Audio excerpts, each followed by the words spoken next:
ಕೇಂದ್ರ ಸರ್ಕಾರವು ರಾಜ್ಯದ ರೈತರು ಬೆಳೆದ ತಂಬಾಕು ಖರೀದಿ ವಿಷಯದಲ್ಲಿ ಮಲತಾಯಿ ಧೋರಣೆ ಮಾಡುತ್ತಿದೆ ಎಂದು ಕಾಂಗ್ರೆಸ್ ಪಕ್ಷದ ವಕ್ತಾರ ಎಂ ಲಕ್ಷ್ಮಣ್ ಆರೋಪಿಸಿದ್ದಾರೆ. ತಾಲೂಕಿನ ಕಗುಂಡಿ ತಂಬಾಕು ಹರಾಜು ಮಾರುಕಟ್ಟೆಯಲ್ಲಿ ತಂಬಾಕು ಖರೀದಿಯಲ್ಲಿ ನಡೀತಾ ಇರುವ ಅನ್ಯಾಯವನ್ನು ಖಂಡಿಸಿ ರೈತರು ಪ್ರತಿಭಟನೆ ನಡೆಸ್ತಾ ಇರುವ ಸ್ಥಳಕ್ಕೆ ಗುರುವಾರ ಭೇಟಿ ನೀಡಿ ಮಾತನಾಡಿದರು.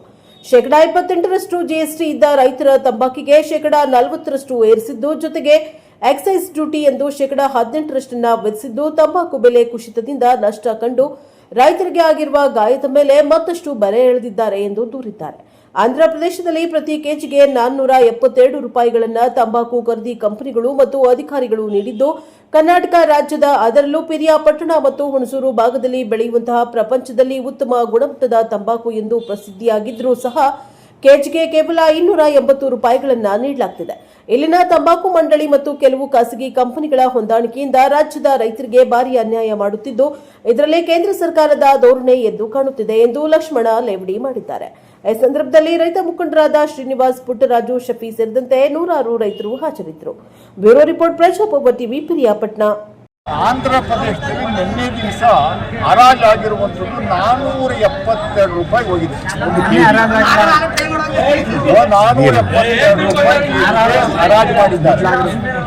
ನಮ್ಮ ರಾಜ್ಯದಲ್ಲಿ ಪಿರಿಯಾಪಟ್ಟಣದಲ್ಲಿ, ಹುಣಸೂರಲ್ಲಿ ಬರೀ 260 ರೂಪಾಯಿ ಅಲ್ಲ, 260 ರೂಪಾಯಿ, 250 ರೂಪಾಯಿ ಹೋಗ್ತಾ ಇದೆ. ಅಂದರೆ 170 ರೂಪಾಯಿ ಡಿಫರೆನ್ಸ್ ನಾವು ಇಲ್ಲಿಗೆ ಕಾಣ್ತಾ ಇದ್ದೀವಿ. ಇಲ್ಲಿ ಕೆಲವು ನ್ಯೂನ್ಯತೆಗಳೇ ಅನ್ನುವಂಥದ್ದು ಬದಲು ಭ್ರಷ್ಟಾಚಾರ ತುಂಬಿ ತುಳುಕ್ತಾ ಇರುವಂಥದ್ದು ಮೇಲ್ನೋಟಕ್ಕೆ ಕಾಣ್ತಾ ಇದೆ. ಇಲ್ಲಿನ ಅಧಿಕಾರಿಗಳ ವರ್ಗ, ಟೊಬ್ಯಾಕೋ ಬೋರ್ಡ್ನ ಅಧಿಕಾರಿಗಳ ವರ್ಗ ಈ ಕಂಪನಿಗಳ ಜೊತೆ ಶಾಮೀಲಾಗಿ ಅವ್ರು ಬೇಕು ಅಂತ ನಂಬರ್ 1 ಕ್ವಾಲಿಟಿ ಟೊಬ್ಯಾಕೋನ, ನಂಬರ್ 2 ಕ್ವಾಲಿಟಿ, ನಂಬರ್ 3 ಕ್ವಾಲಿಟಿ ಎನ್ನುವಂಥ ರೀತಿಯಲ್ಲಿ ಗುರುತಿಸಿ ಅದನ್ನ ರೈತರಿಗೆ ಮೋಸ ಮಾಡಿ ಕಮ್ಮಿ ರೇಟ್ಗೆ ಕೊಡಿಸುವಂಥ ಕೆಲಸವನ್ನು ಮಾಡ್ತಾ ಇದ್ದಾರೆ ಎನ್ನುವಂಥದ್ದು ಬಹಳ ಪ್ರಮುಖವಾದ ರೈತರ ಆಪಾದ. ಅದು ಮೇಲ್ನೋಟಕ್ಕೆ ಕಾಣ್ತಾ ಇದೆ. ಅದು ಕೆಲಸವನ್ನು ಮಾಡಿಬಿಡಿ.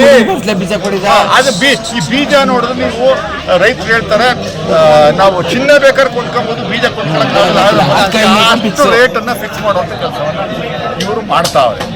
ಇದರಿಂದ ಬಹಳ ನೊಂದಿದ್ದಾರೆ. ಅವರು ನಿರಂತರವಾದ ಸ್ಟ್ರೈಕ್ನ ಮಾಡಬೇಕು ಅನ್ನೋದು ಒಂದು ತೀರ್ಮಾನ ತೆಗೆದುಕೊಂಡಿದ್ದಾರೆ. ಆ ತೀರ್ಮಾನಕ್ಕೆ ನಮ್ಮ ವ್ಯಾಪ್ತಿಗೆ ರಾಜ್ಯ ಸರ್ಕಾರದ